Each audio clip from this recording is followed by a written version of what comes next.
Bismillah ar-Rahman ar-Rahim wa salatu wa salam ala anbiyahi wa mursalin Muhammad sallallahu alayhi wa sallam. We at the last part of the first chapter 2, Ishraq fil Ibadah. And this particular point that Sheikh Abdul Ghani, Ismail Abdul Ghani rahimahullah ta'ala, is going to establish is the point of Shaitan's role, our true enemy, and his role in the spreading of paganism, shirk, polytheism, whatever you like to call it. And we have to understand that Iblis, Shaitan, is the true enemy. So whatever you see happening in life, whether it's from the oppression of Allah's rights, whether it's the oppression of the human rights, whether it's racism, whether it's hiding heritage and history, invasion of countries, and the killing of their native people, all of that goes back to a whisper, goes back to a plot and a whisper of Shaitan to mankind. And mankind having his own evil and his own disgusting behavior, it just adds fuel to the fire. And the ayat that we're going to use is Surah Isra, ayat 53, where Allah establishes this, that Iblis is our enemy. So we can be clear from what Allah said. Well, Allah SWT says, Kul ibadi yakulu allati hi ahsan. When it says, say to my slaves, that is upon them to say the right thing. Assalamu alaikum wa barakatuh. Now, Abdul Akash, Sheikh Abdullah. I got something I want to mention to you. Inshallah, I'll inbox you, inshallah ta'ala. Some point today, something I want to run by you, inshallah ta'ala. Something that some brothers are trying to put together. Hopefully, inshallah, we can try to see if you can be a part of it. But so say the right thing. And we know that's a problem for us, especially those who from the north. You know how Philly, Jersey, Baltimore, you know how we can kind of be pushy a little bit. But we got to watch what we say, because that can cause a lot of issues about how you say things. And it says, Inna shaytana liyanzighu bainahum, because Shaitan will use this opportunity to cause division amongst you and to separate your hearts. Inna shaytana kana lil insani aduwwun mubin. And this is the part that I'm going to use from the ayah. Verily, without a shadow of a doubt, that Shaitan is a clear enemy, an open enemy. Open enemy. Tell you about open enemy to the human being. And another ayah Allah subhanahu wa ta'ala he brings where Allah subhanahu wa ta'ala he says, Ya Bani Adam, and this is in Surah Al-A'raf, this is verse I think it's 68, where he says, Ya Bani Adam la يفتننكم الشيطان كما أخرج أبويكم من الجنة ينزغ عنهما لباسهما ليريهما سوآتهما إنه يراكم وهو قبيله من حيث لا ترونهم. And we have to understand when Allah subhanahu wa ta'ala says, O children of Adam, do not be caught up in the fitna or allowed to be caught up in the fitna of Shaitan. And he removed your parents from Jannah, which was a fitna. When he removed your parents from the Jannah, and he removed their, how can I say this, their clothing from them, but it's something, it's more than that. It's kind of like the English word that I'm looking for that I just, it's on the tip of my tongue, I can't find it. You know how, the innocence, there you go, a child's innocence. Shaitan removed the innocence of our parents from them. He removed the innocence of our parents. And he allowed, why, what does that mean? That also shows that what? That they didn't know they were even undressed because they were innocent. They didn't have that knowledge. And that knowledge causes the problem. Shaitan brought that knowledge that caused that problem. Another thing we can learn from this too, that Sheikh Mahmoud Luthi Amr brought to my attention a few days ago, where he said these ayats like that, where Allah said he was angry, when he was angry with Adam and Hawa alayhim as-salam. And Allah subhanahu wa ta'ala mentions in a negative way that they learned that they were naked. Right? They learned that they didn't have any clothes on. He said this is the proof that Allah subhanahu wa ta'ala will never be pleased with not covering properly. That Allah will never be pleased without covering properly. And not covering properly is one of the original tricks of Shaitan that he used against mankind. Not covering properly. Not being shameless. That whole situation there shows that Allah subhanahu wa ta'ala is not pleased with not wearing hijab properly. But anyway, that's just, I'm digressing. So anyway, and he says that him and his tribe, the other shayateen, the other jinn who are with him, they see where you cannot see them. They see you. We can't. So our only defense against shaitan is the dua, because you can't see him. And so for example, you in the hood, right? You walking down the streets, dude beefing. You don't like him, he don't like you. Y'all don't bust shots at each other and everything. I'm sorry, I'm just trying to make it real for our people. Y'all don't bust shots at each other. It done got deep. You know what I'm saying?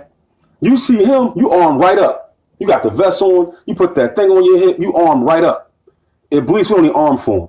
And Allah subhanahu wa ta'ala says he's a clear, open enemy to you. And you can't see him though. So there's no defense, no bulletproof vest, no 45, no fist is going to stop him. No fist will stop him. But we take shaitan as a joke and we don't really bother with it. It won't cross our minds. Also, another ayah in Surah Al-Baqarah that it establishes the issue of the ancient interaction between Iblis and the human being. That Iblis has been doing this for a long time.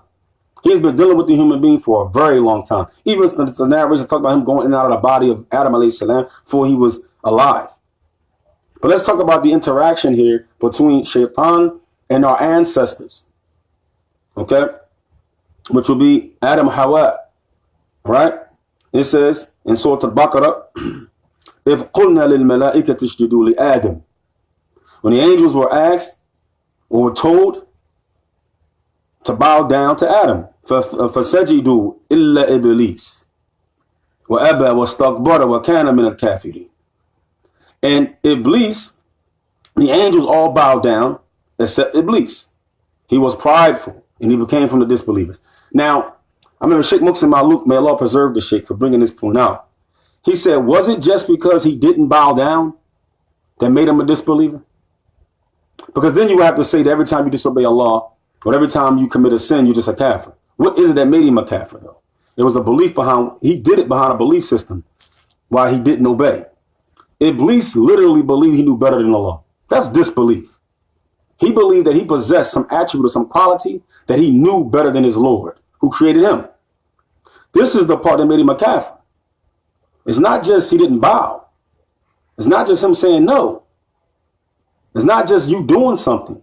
These ayats like this really demonstrate the difference between an act that takes you out of Islam and an act that doesn't. Because Adam alayhi salam, our father alayhi salatu salam, also didn't listen to Allah. He also didn't obey Allah. But Allah didn't say he was from the kafirin.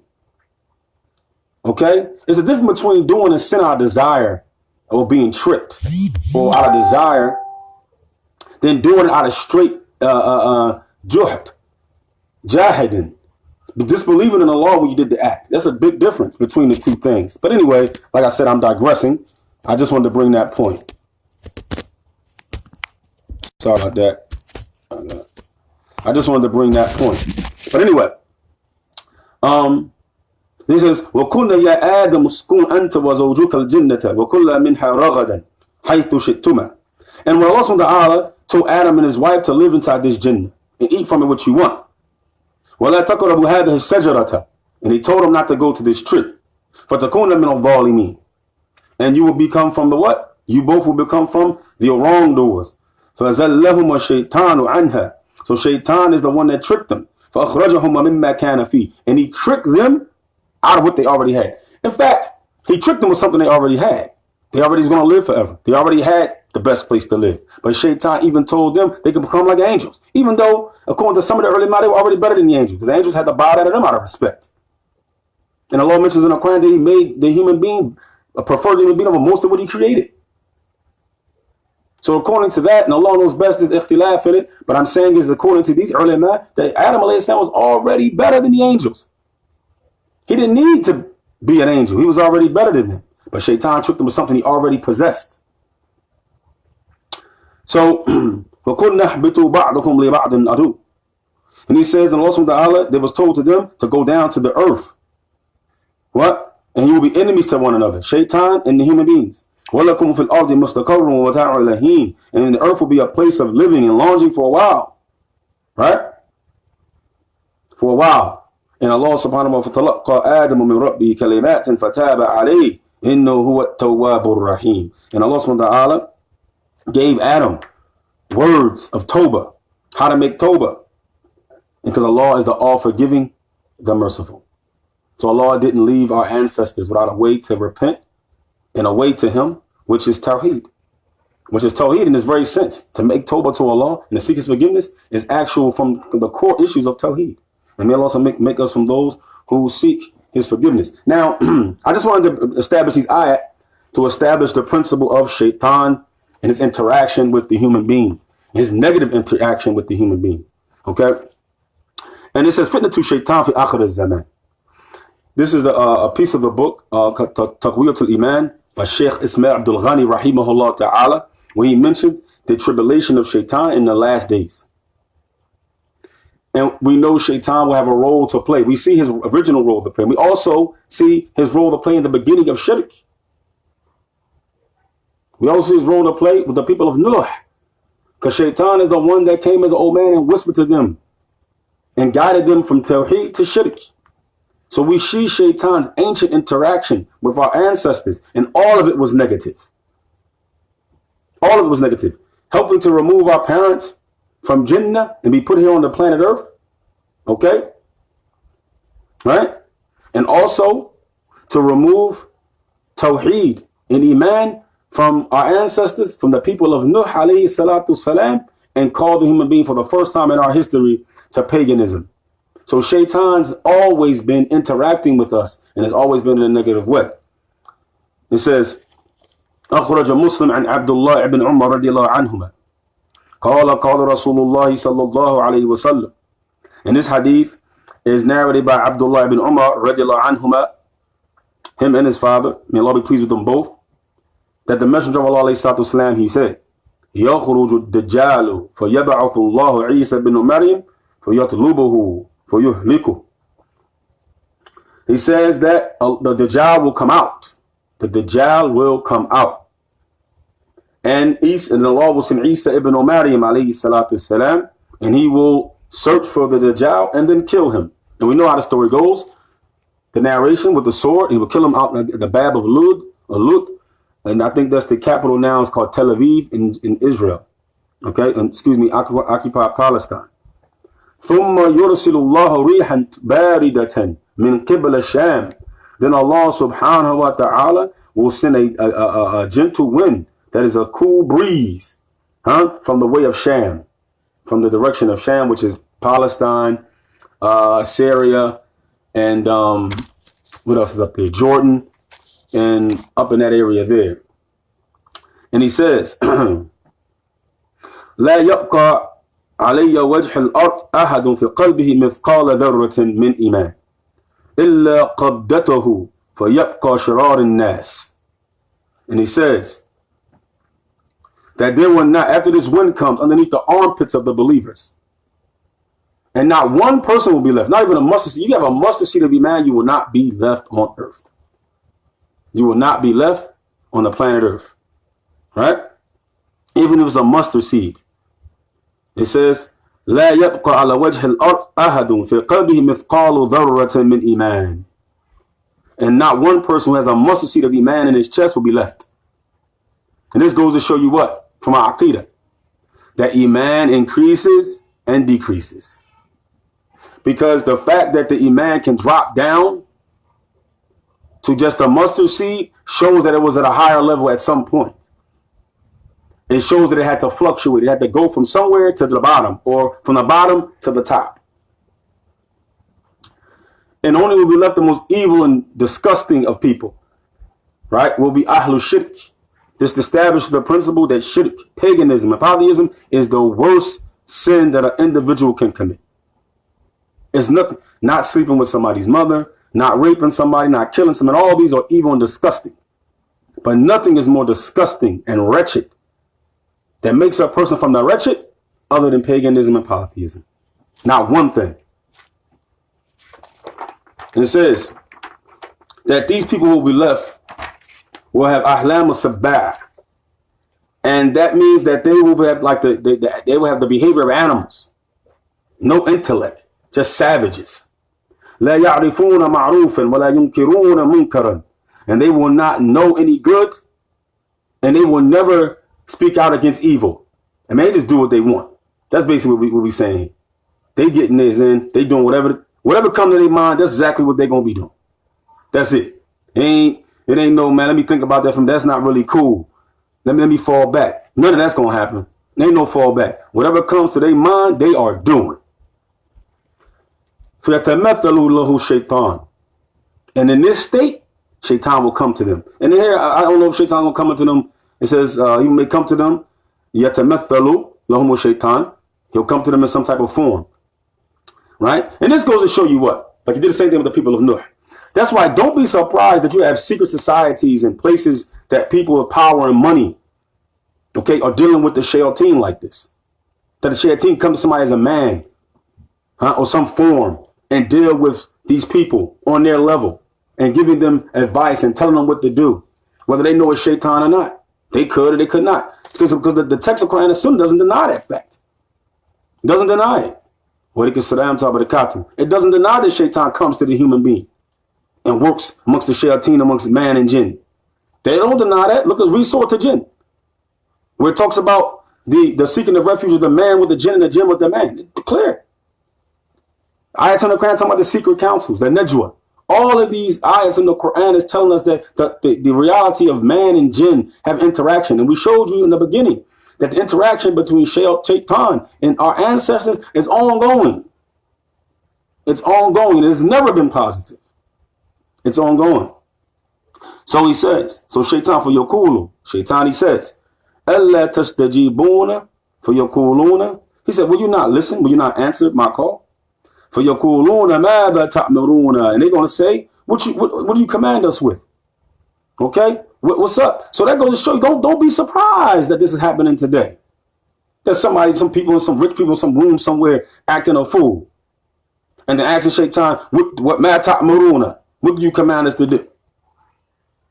For ya'muruhum bil ibadat al-uthan, then shaitan will command them with the worship of idols, with the worship of the uthan. Right? And we know the difference between idol and uthan, ikhtilaf, and its meaning and things like that in the last class. You can refer back to that. But it says, وَهُمْ فِي ذَلِكَ دَارٌ. And in that time, the people will be many. Basically, this also we show what? That nothing lasts. Even the good has to go. Because nothing lasts at the law. How do we know that? This is going to be after the time of Isa alayhi salam and that kingdom that he's going to establish. And I don't know how long it's going to last. Okay, there's no narration saying that his children won't keep it going after him and it'll last for a while. Allahu a'lam. Even though I've read some things about the fact that it will last for hundreds of years, for 1,000 years, and Allah knows best. Okay? But what we do know is that after the kingdom of Isa is gone, after the air, the cool breeze coming into the armpits of the believers, we know that everybody who has any iman won't be alive anymore. Anybody who has iman will not be alive anymore. It'll basically be like Mad Max in the Thunderdome. It'll be like Mad Max out here. That's what we're going to be. Road warrior. Just lawless. That's what we're going to have. We're going to have Mad Max in the Thunderdome. We're going to have road warrior type situations. It's going to be whatever goes. No hold bar, steel cage match. That's what the people are going to be doing. So, it was a rizquhum hasanun wa aishuhum. And he said they will have abundance of wealth and they will live great. They will live what? Great. This goes to show you, don't be shocked because the kuffar are on top. Don't be shocked because America all this money. Don't be shocked by it. This is the same game the shaitan been playing since the very beginning. The time of Nuh, who was in charge? Who was the Mal al-A'la? It was those people holding on to those traditions and pushing that shirk. But they had the money and the power. They had the ear of the people. Don't be shocked. This is what's going on since the very beginning. This is an ancient struggle. Ancient struggle between shirk and Tawheed, between Iblis and the human being. It's an ancient struggle. This struggle ain't going nowhere. This struggle ain't going nowhere until Allah subhanahu wa ta'ala blows that trumpet. This ancient struggle between man and Iblis, between shirk and Tawheed, is not going anywhere until Allah subhanahu wa ta'ala blows that trumpet, until the believers are taken up, the cold breeze take them believers up into the remove all the people with iman off the earth. There won't be nobody upon Tawheed anymore. And there will be nothing but mushrikeen upon savage behavior left. And like I said, Mad Max in the Thunderdome, road warrior type situation. Those people are going to be left. But they're going to have money. They're going to live well. Okay? So don't be shocked because the kuffar got bread. But look at this. And the Sheikh's going to go into bringing some of his statements about this hadith. And he says, in this hadith can be found Kitab al-Fitan wa Ashrat al-Sa'ah in Imam Sahih Muslim. But anyway, he says, قَدْ دَلَّ هَذَا hadith, and this is the speech of Sheikh Ismail Abdul Ghani rahimahullah ta'ala, وَقَدْ دَلَّ هَذَا hadith عَلَى أَنَّ يَنْقَرِضُ جِيلَ الْمُؤْمِنِ. He said, this hadith established the fact that the believers will come extinct. That Iman and the Muslims will become extinct. There will be no one left. The Quran will have nothing but white pages to be lifted up. Iman will be lifted up. Believers will be removed. Imagine an earth like that. Imagine a planet. Living on a planet where there is no Quran. The two revelations are gone. The Quran and the Sunnah is gone. Allah is not remembered. And no one has Iman. I keep telling you, it's World War, Mad Max, and the Thunderdome. Keep trying to explain to y'all what's going on here. He says, he says, after they're gone, these people who are firm in knowledge, okay, because Isa alayhi salam, the Mahdi, and all that, they will establish this kingdom. They will establish this righteous movement. There'll be nothing but ilm and iman left. And the kuffar will be subdued, but it won't last. It'll be removed, according to how Allah wills. So anyway, and nothing will be left except idiots with reckless behavior and dim-witted people. Man, fools. Fools, man. That's why I'm going to eat for the job. Man, people going to be idiots, man. You know what I'm saying? So, you know, at this point, when there's no Iman left on the earth, there's no Quran, no Sunnah, no Manhaj al-Salaf, nothing is left. No Khair is left. You talking about people, man, just being straight animals, man. Savages. Savages. And during this time period, Iblis is still going to be interacting with the human being, like we mentioned. يَتَمَثَّلُهُ لَهُ شَيْطَانٌ فَيَقُولُ أَلَّا تَسْتَجِيبُونَ. Shaitan's going to come. He been doing the same thing. We think this thing is not rocket science. Wallah, it's not a mystery. That Shaitan and his qabilahu, huwa qabilahu, his tribe, his homies, they've been doing this same thing since the very beginning. Interaction with our ancestors, interaction with us on a negative way to get an outcome that he wants. And Allah has allowed it out of his wisdom, because all of it needs to happen. All of it needs to happen because Allah subhanahu wa ta'ala has a plan, and this plan going to work itself out because Allah subhanahu wa ta'ala knows exactly what he's doing, and all of it has an end game. And may Allah makes us from those at the end of this end game are from the people of Tawheed and Jannah, and not from the people of disbelief, paganism, and in the hellfire. Ameen. Ya Rabbil Alameen. So then he goes on and he says, and from this people, they will become to the level of animals. See, an animal just gets up. He wants something to eat. He wants something to eat, and he's looking for a lady. That's what his animal's doing. He needs something to eat, drink. He's looking for a lady. He won't go back in that hole and go to sleep. Human beings will come just like that. We see that right now. We see human beings just like that right now. What? We see them just like that.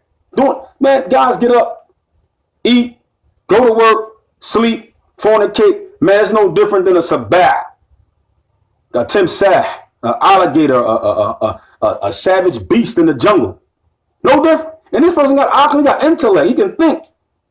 You don't have no excuse. And he says, وَفَقَدُوا صَلَاحِيَّ تَمِيزْ بَيْنَ الْخَيْرِ وَالشَّرِّ. And they will lose the ability to make the difference between good and evil. They'll be the same thing. He's not going to do good because he feels like he got to do good. He's going to do good because maybe that's his customary. Smile at somebody. Give somebody something to eat. This is what they do amongst themselves. They have nothing to do about doing good. But the same person to turn around and rape that woman he just fed. Man, savages. This is what we're going to be dealing with. And it will not be important to them except stacking that bread. That's basically what he's saying. Only going to be important to these people is stacking that money.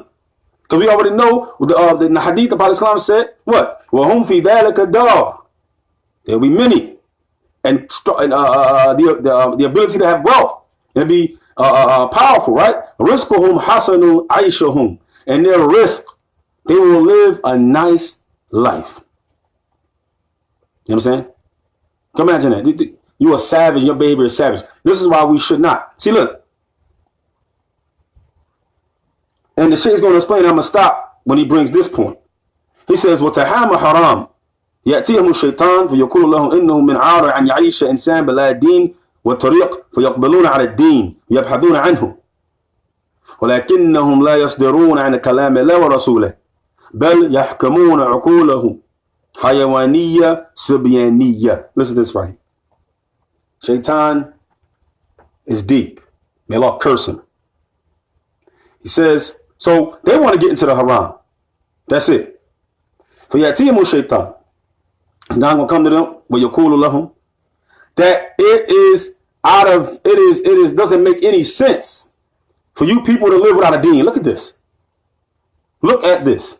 Because before that, they're gonna be doing whatever they want to do. They ain't gonna have no order. It's not gonna be no order religion for them. They're gonna be doing whatever they want to do. But Shaitan gonna come with a true statement that it doesn't make sense to live without deen, without religion. And this also shows that Shaitan reveals religions. If it really is the right word. But yeah, yuha ila awliyahi. That Shaitan will come with these deens. Now man may build on top of it with certain rules and regulations, but Shaitan will begin to come with that whisper. He come with that whisper, that deen. He done told them the truth. Hey man, y'all, you can't live without a deen. How y'all live without deen? They say, oh yeah, you're right. But what do he throw at him? He says, فَيَقْرَعُونَ طُرَقًا فِي الدِّينِ. And then the people came up with systems and religions, okay, to put some order to their society, right? And he says that they went and they looked after, they said, but they did not. The source of their understanding of religion did not come from the speech of Allah or his messenger. Why? Number one, the Quran was gone. The Sunnah Prophet was gone. There was nothing that was on earth. We know the narration. People going to wake up, go read the Mus'haf, ain't going to be nothing on the pages. Because the speech will go back to the one who said it before, who was Allah.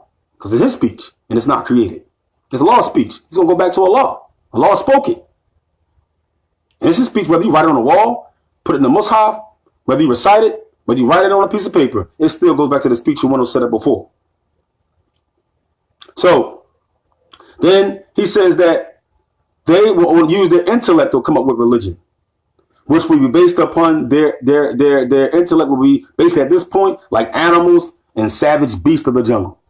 That's what be their intellect. It'll be just almost like that. And and they will end up being immersed back into shirk again.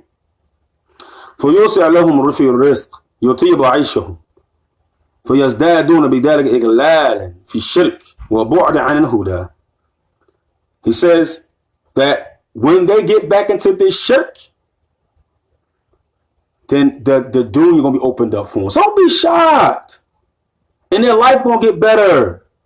Don't be shocked. Don't be shocked. Whatever you want to call this stuff out here. Secret Society, Illuminati, whatever name they want to put on this stuff. People, it ain't far-fetched. It ain't far-fetched somebody to sell his soul for some money. It ain't far-fetched. All you gotta do is some ritual, commit some paganism. You weren't even upon Iman and Tawheed in the first place. So don't think this stuff not happening. It's happening. Happened on the time of Noah, and it's happening. It's gonna happen again. It's gonna keep happening. People ain't got no problem selling themselves out with that bread. People have no problem. Do a ritual, drink some blood. You know what I mean? Make some shirk. Deny God. And I'm gonna get 25 million in my bank account. Man, I lost about the Prophet Sallallahu Alaihi Wasallam. That's what they're gonna do it for anyway. Rizqhum hasanun wa aishahum. Man, they're gonna live lavish when they make this decision. Don't be shocked that you see this happening, that the people of Munkar and Shirk and Kufr are living high life, militant.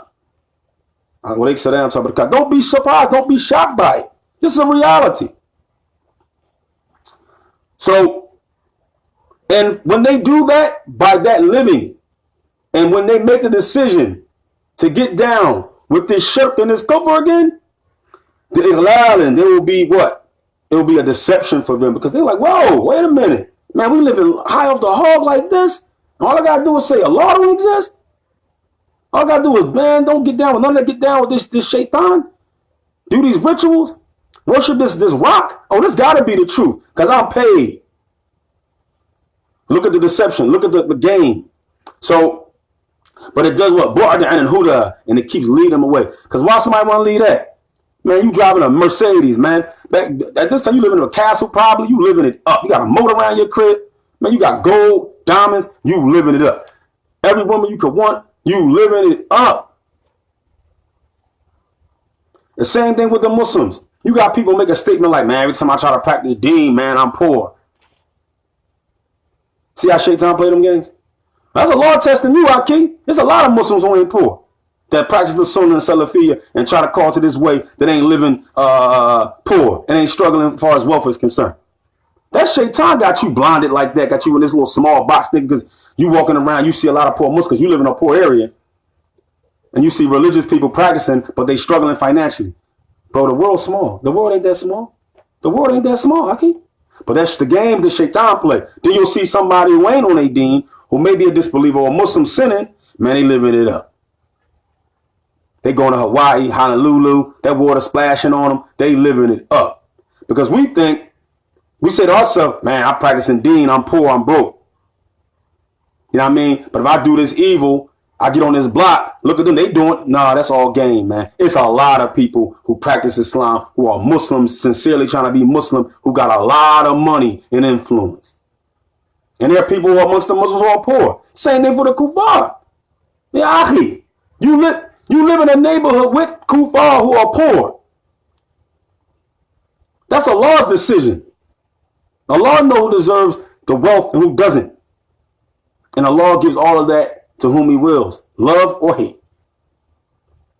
So, and he says, اقترارا بأنهم كلما ازدادوا حياما بهذا أنصاب أوثان. He says, and why are they being deceived? Because every time they increase in the worship of these idols and these Othan, these Asnam and Othan, and every time they increase in this false faith that Shaitan has invented for them, it increases them and ازدادوا ساعة في الرزق ونجاحا في المآرب. They increase in wealth and in their handiwork. Many society flourishes. It flourishes.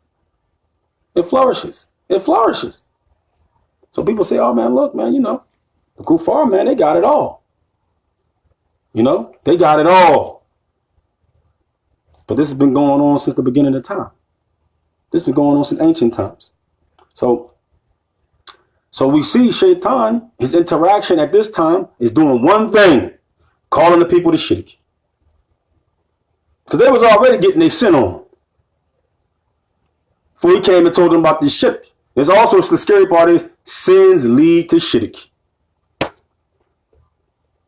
The more sins you do, the more corruption you do, it's going to corrupt your Aqidah, people. We got to stop believing that because we're on the Sunnah, because we're saying we're so-called Salafis and all this other stuff, that you can continue to do whatever it is that you want to do and that it won't affect your Aqidah. The fact of the matter is your Iman decreases. That affects your belief. It affects your want to do good. And doing good and your Aqidah goes hand in hand. You cannot, إِنَّ الَّذِينَ آمَنُوا وَعَمِلُوا الصَّالِحَاتِ. And verily those who believe and do righteous good deeds, you cannot separate Iman, Aqidah, from actions. And when you start to sin, you decrease in your actions, and that directly decreases your belief. Both of them, hand in hand. Well, how do we know that? Because the more sinful the people got, Shaitan, he as if he waited for them to get to a certain point, and he came right in. We got to understand what's going on. We got to understand what's going on. So, and also we got to understand that if Shaitan won't, the job will come with a time when people will be at their less, like they'll be at their lowest limit intellectually.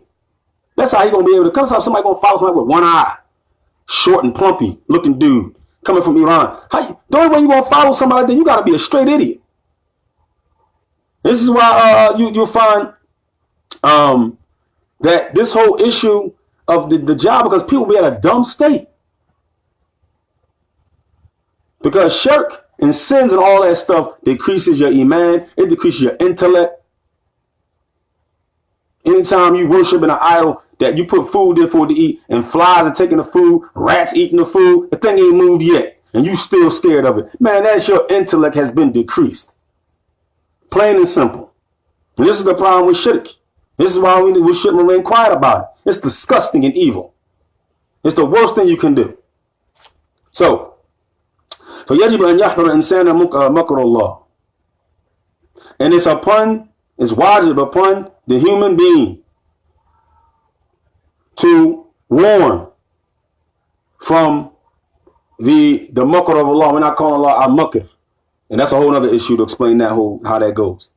But Allah subhanahu wa ta'ala, how he leads people down a path because of their own evil and their own sins that leads them down this path.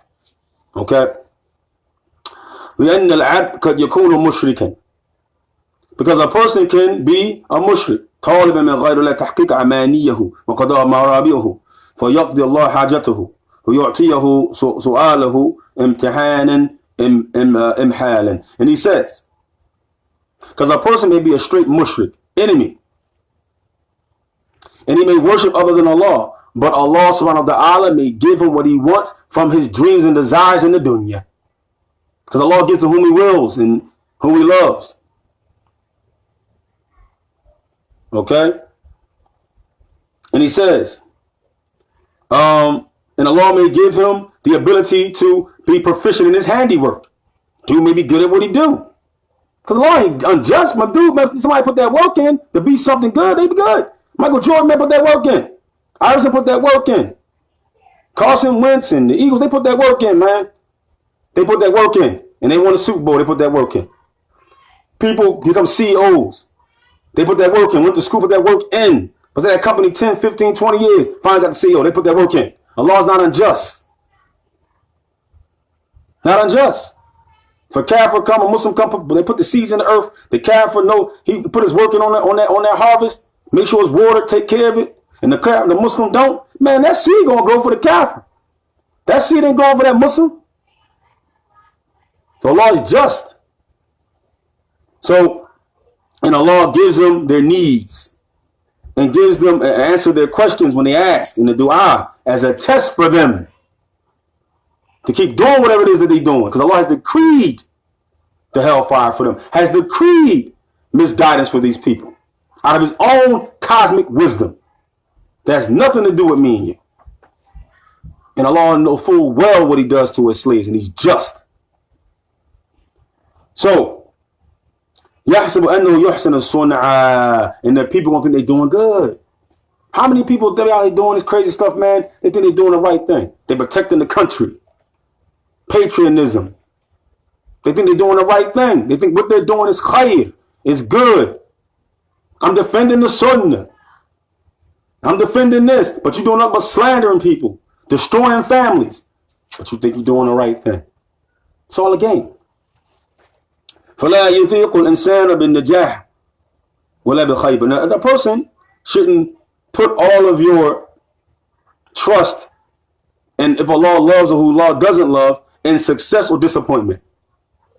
Because somebody's successful, he may not be a Muslim, but somebody always falling into disappointment, he's a Muslim. You say, but look, Islam can't be true because that Muslims right there, they always going through something. They ain't never reached their goals yet. But the Kafir boy, he always got his goals. No, that's not the criterion. Criterion is aqidah. The criterion is actions, iman, taqwa. That's the criterion. Who Allah has guided to this deen, who he hasn't guided to the deen. Clear criterion. Who understands the concept of their Lord and who doesn't. That's the criterion. Who is following the Prophet ﷺ to the best of his ability. Because we know it's the criteria about who Allah loves. And if you love Allah, you'll follow Muhammad ﷺ. Allah don't love nobody who don't follow the Prophet ﷺ. Allah doesn't love them. I don't care how much wealth they have. They don't have the love. They have met the condition. One of the conditions of the love of Allah is following Muhammad ibn Abdullah, Nabiyyina Muhammad sallallahu alaihi wasallam. That's the condition of Allah loving you. And it shows you love Allah. May Allah make us from those who love him and he loves us. Allahumma ameen. في أماني ورغبات ولا يجعل ميزانا للخير والشر. Do not let disappointments or success be the way that you judge things, good or bad, or something is false or right. And you leave the religion of Islam or you leave the religion of Tawheed because you're having a lot of disappointments, a lot of ups and downs, and you leave it because you believe that, okay, if I go do this evil, also I'm coming up. And you may get tested like that. Person may not leave Islam, but they may say, all right, listen, man, all this, man, extra stuff I'm doing, I'm going to chill. You know what I mean? I'm still going to pray, but, man, I'm going to shave my beard, man. I'm going to, I'll pull my pants back, don't blow my pants fire, man. I'm going to chill back. I'm going to fall back on a lot of stuff I'm doing. I'm going to fall back. Then all of a sudden, he get a promotion. All of a sudden, man, he's the assistant to the CEO. All of a sudden, he's able to buy a house now in a good, better neighborhood. He's chilling. Man, that's all game. But when he was practicing and calling the Tawheed and giving dawah, man, he was living in a rough neighborhood. Man, he couldn't buy a bag of chips. See, that's when you got to hold on. Because the law going to test the people who are truthful and from the liars. So you find that people in this situation, Shaitan would rather do this. Let me say something about Shaitan. As we see clearly, his ancient interaction with our ancestors and the continued interaction with us that's negative. Shaitan doesn't care if a person doesn't commit sins if they're committing shirk.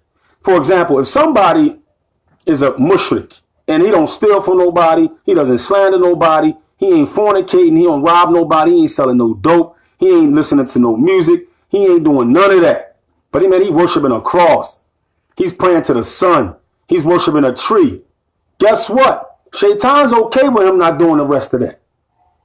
You know what I'm saying? Look, Allah subhanahu wa ta'ala, man, the only sin that Allah ain't forgiven is that shirk. That shirk. That's the worst thing you can do. You know what I'm saying? If the person gonna leave on all those sins and still worship a grave, you got Muslims, man, they don't do none of that. They fast in Ramadan. They ain't fornicating, man. They don't smoke. They don't smoke no shisha, nothing. But, man, they go into them graves. Shaitan's okay with that.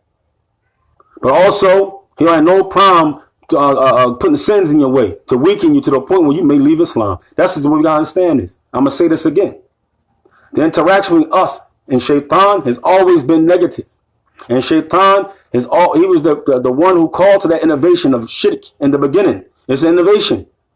Something not in the nature of the human being. We know that from the ayat in the Surah Al-Baqarah. They said, whatever Allah he said, Alastu bi rabbikum? Qala bala. Are you not am I not your Lord? The people say, yeah. They confirmed it. We know what our nature is monotheism in the nature of the human being. It gets distorted by the parents and Shaitan. So this idea that we started off as pagans, that's crap. Shaitan came with this innovation because his interaction with us has always been negative. So from our parents, got them out of the garden, got sent to earth, got the people of Noah to commit paganism for the first time in human history. And he's been ongoing with this continuous interaction with the human being. All the stuff we see from these secret societies, these wars, this evil going on in the background, all of the Shaitan has been a part of it all. The whispering interaction between us and them and the Shayateen.